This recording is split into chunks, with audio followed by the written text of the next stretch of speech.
Bonjour à tous, bienvenue dans cette nouvelle vidéo, le deuxième jour de cette semaine spéciale pour le cours en ligne sur le sujet type du bac matin. Je suis votre professeur en sciences de la vie et de la terre. Ma présentation s'est déjà faite dans la première partie de nos vidéos. Cette première partie s'est déjà publiée sur YouTube, de même dans la page Facebook du sujet type du bac matin. Alors que vous avez le droit de commenter ou de poser des questions, et n'oubliez pas de s'abonner ou vous allez cliquer sur le bouton j'aime. On va voir tout de suite le schéma de raisonnement sur la synthèse des protéines. On va voir à la fois les exercices corrigés. Tout d'abord, qu'est-ce qu'une cellule? Une cellule, c'est l'unité fonctionnelle de l'être vivant ou élément constitutif de tout être vivant. Pourquoi on étudie une cellule? Parce que les sciences étudient les êtres vivants. C'est ça aussi la définition de la biologie. Et tous les êtres vivants possèdent une cellule. À titre de rappel, les cellules du corps humain contiennent 3 fois 10 puissance 13, c'est-à-dire en 1000 milliards de diverses cellules. Chaque cellule contient du noyau et du cytoplasme, et dans le noyau qu'on peut trouver des chromosomes. Et ici, les chromosomes représentent un gène. Un gène, c'est une portion de la molécule d'ADN. Évidemment que l'ADN se localise aussi dans le noyau. L'ADN a une structure bicaténaire parce qu'il représente un double brin ou double chaîne. Ces deux chaînes s'appellent brin transcrit et brin non transcrit.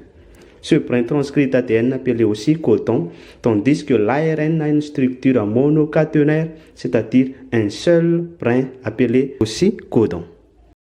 La synthèse des protéines se fait alors en 2 étapes ou 2 phénomènes, la transcription et la traduction. Où se déroule la traduction? La traduction se déroule dans le cytoplasme et la transcription se déroule dans le noyau. Vous voyez sur ce schéma.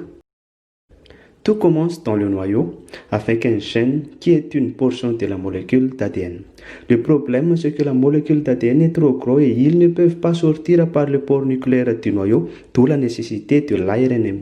Sous l'action d'une enzyme appelée ARN polymérase, les 2 chaînes ou brins de la molécule d'ADN s'ouvrent au niveau d'un gène. Le brin transcrit d'ADN est copié pour synthétiser l'ARN selon la règle de la complémentarité des bases entre ADN et RNM. Par exemple, les bases azotées de l'ADN TAC correspondent au codon de l'ARNM AUG et ainsi de suite. Quand la séquence est entièrement transcrite, l'enzyme et le brin d'ARN se détachent. Ce brin s'appelle ARNM ou ARN messager, car cet ARNM transporte l'information génétique du noyau vers le cytoplasme. Arrivé dans le cytoplasme, l'ARNM est pris en charge par le ribosome. La traduction peut commencer. La petite unité de ribosome vient d'abord se fixer à l'ARNM, suivi immédiatement par la grosse unité. Le ribosome est maintenu fonctionnel et continue à déchiffrer ou lire des messages contenus dans l'ARNM.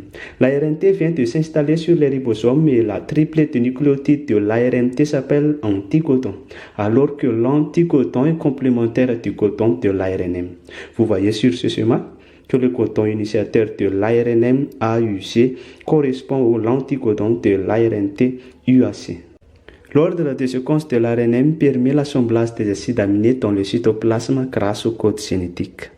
Le code génétique est la correspondance entre les codons de l'ARNM et les acides aminés de la protéine synthétisée. 3 nucléotides correspondent à un acide aminé.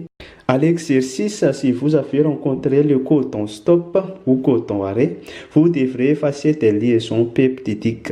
Je dis bien pas de liaisons si les codons arrêt sont représentés là. Tu n'as pas absolument à connaître par cœur le codon arrêt. Le tableau du code génétique se sera proposé dans votre copie d'examen. Ou bien vous allez apporter le tableau du code génétique tout simplement. Ainsi s'achève notre intervention et je vous remercie d'avoir regardé cette vidéo. Et si vous avez des questions, n'hésitez pas à me laisser un commentaire et je vous répondrai. Allez, à bientôt!